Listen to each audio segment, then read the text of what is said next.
Okay, hello everyone, and thank you for coming. I'm joined today by Service Officer Bev Lucier from the Morinville Legion, Candice Macedo, CEO of AGLC, and Len Rhodes, Chair of AGLC.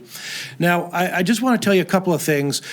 I was hearing strongly from some of Emily Newdorf's constituents about the seniors in Lethbridge having some challenges with some of the AGLC rules around the cribbage games that they were having. And so I went down to meet with the senior center, and I actually assumed I was going to meet with the directors of the senior center, expecting 5 or 6 people in the room, and I walked in and there was 100 angry seniors that all played cribbage. And I heard them loud and clear, and they made it very clear they wanted government out of the way of seniors in Lethbridge. So as soon as I got back to Edmonton, I called the AGLC and I said, please leave the seniors of Lethbridge alone. And in fact, any senior in this province is playing Lethbridge, or it's playing cribbage, we need to leave them alone as well. And in addition to that, it reminded me of the time that I spent at the Morinville Legion. At the end of a long day, it's not uncommon that I would go into the Morinville Legion and have a beer with the members of the Legion. And Bev Lucier, who the service officer behind me, would often tell me about what she thought about some of the charitable gaming rules and the policies that we had. So I'm happy to say that we've eliminated 60% of the rules around charitable gaming and how those funds can be spent. And I actually brought a copy of the charitable gaming policies right here, and I'm going to present it to Bev because we're not going to need it anymore. There you go, that's yours. I'm here today to talk about the charitable groups that make our province a better place. And some important policy changes to help them. Alberta's charitable gaming model is unique in Canada. We are the only province that licenses charities to conduct and manage casino events that support charitable organizations. This model has made Alberta one of the most generous provinces in Canada, raising over $409 million in proceeds in 23-24 alone. With these latest policy updates, we're building on that success and giving our charities the tools they need to support Albertans. Red tape reduction, at its core, is very much about making sure government can get out of the way whenever it can, and that they're essentially what we're announcing today, starting April 1st, 2025, charities in Alberta will have more flexibility in how they spend the money they earn from licensing game activities. This will give organizations the resources and freedom they need to make a real difference. These changes will appear in the Charitable Gaming Policy Handbook from Alberta Gaming, Liquor and Cannabis. The updates essentially shift the focus of AGLC policy to the types of activities and programming a charity can spend its gaming revenue on, rather than the type of organization that's doing the spending. With the changes, AGLC has added a wide range of proceed categories and raised thresholds for spending before approvals are required, giving charities more discretion in determining eligible expenses. Going forward on April 1st, groups can retain proceeds up to $50,000 without AGLC approval. Previously, it was just $10,000. In addition, charitable groups can now use $100,000 of gaming proceeds to conduct community events without AGLC approval. The limit for administrative expenses has also been increased to 30%, up from 20%, and approvals for all travel have been eliminated.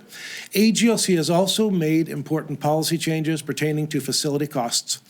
The limit for facility renovations and leasehold improvements without approval has been increased to $100,000 from $50,000. This is an important change for groups facing building repairs, and I know these costs have only gone up over the years. All in all, these are excellent, practical changes that I know the charitable fundraising community has been asking for. I'm very happy that our friends at AGLC put in the legwork to make these changes happen. As the minister responsible for red tape reduction and for oversight of AGLC, these changes check off 2 important boxes for me. But most importantly, these changes will help charities stay strong in Alberta. I'll now ask Candice Macedo, CEO of Alberta Gaming, Liquor and Cannabis, to speak about the work her organization put in to make these changes a reality. Thank you.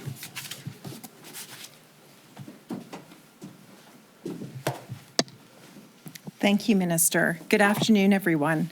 I'm very happy to be here on behalf of AGLC to share in this important announcement. It's definitely important to reiterate what the Minister said about Alberta's charitable gaming model. It is one of a kind in Canada, And because of the model, the Alberta government has set the stage for charitable gaming revenue to support thousands of charities and, in turn, hundreds of thousands of Albertans. In fact, last year, over 23,000 charities participated in charitable gaming activities.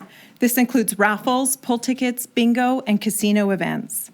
And as the minister mentioned, that resulted in over $400 million in proceeds going to charitable gaming organizations through events. AGLC is very proud of the charitable gaming model and the support to charitable organizations that make a real difference for Albertans. AGLC has been working hard over the last few years to really examine our policies to see where we can streamline and simplify.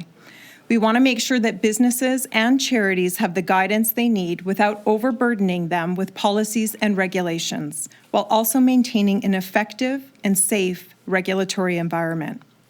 It's certainly a balance. However, we've worked hard to reduce red tape, modernize our processes and policies so that our partners can be efficient and successful in running their operations.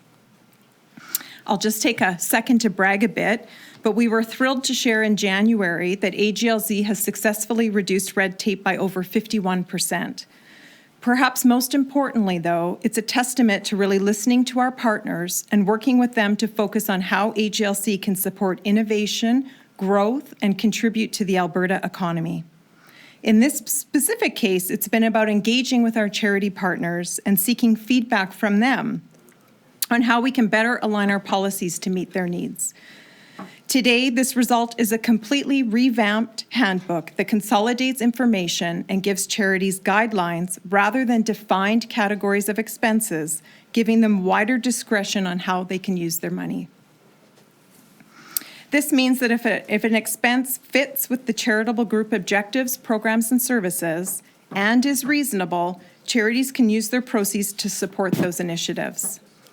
These really are significant changes to charities, so I'd like to mention that we've published a quick reference guide on aglc.ca along with the revised Charitable Gaming Policy Handbook to help everyone understand how the policy change impacts them.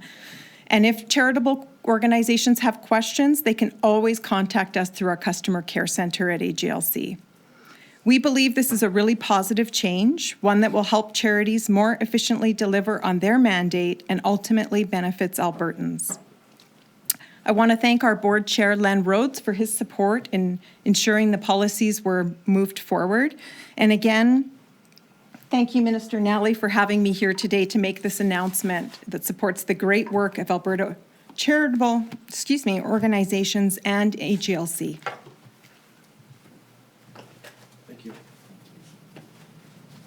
I'll invite the minister back up to the stage. That brings us to the end of the formal portion. We'll move on to media question and answer. As a reminder to everybody here, we'll do one question and one follow-up. We'll start in the room. Go ahead. So, Catherine Gurkowski, Alberta Today. So I'm trying to, can you give me some more concrete examples of something that a group couldn't spend money on before that they now can, or?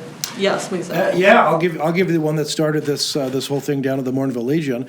Is they can do a charitable event to raise money, and they could use those funds to buy everybody in this room dinner, but they can't use those funds to buy members dinner. And the Legion is in place to look after vets and members of the Legion, and so the very fact that they could buy us dinner and not their own members was one of the rules that we've gotten rid of now. And what were some of the historic reasons for these restrictions, or the reasons there were these limitations? You know what? These rules have been in place for so long. I mean, I'm not sure where you would go to find the answer to that question. But the fact is, we have spent a lot of time in government putting in rules and regulations, and we are the government that's about getting rid of them. We believe that government needs to get out of the way of charities, and we think this initiative meets that definition. Next question, please. Jack Farrell with the Canadian Press. The travel bit, can you explain that one? Does that have anything to do with like the rural and urban casinos? No, okay, nothing at all. If someone needs to go to Calgary for a conference they don't need to get approval from the AGLC to be able to expense that. Oh, okay, it's about, okay, that makes more sense. Yeah. And then I guess a philosophical question, like why stop where you have? Like we still have some limits on how charities can use their money. I'm looking at like the news release here, like why have limits at all, I guess? Listen, I love the way you're thinking. I would suggest that this is a good first step for us. We've just eliminated 60% of the rules at AGLC. We never said that we're going to get rid of all the rules because we think there needs to be some oversight for sure.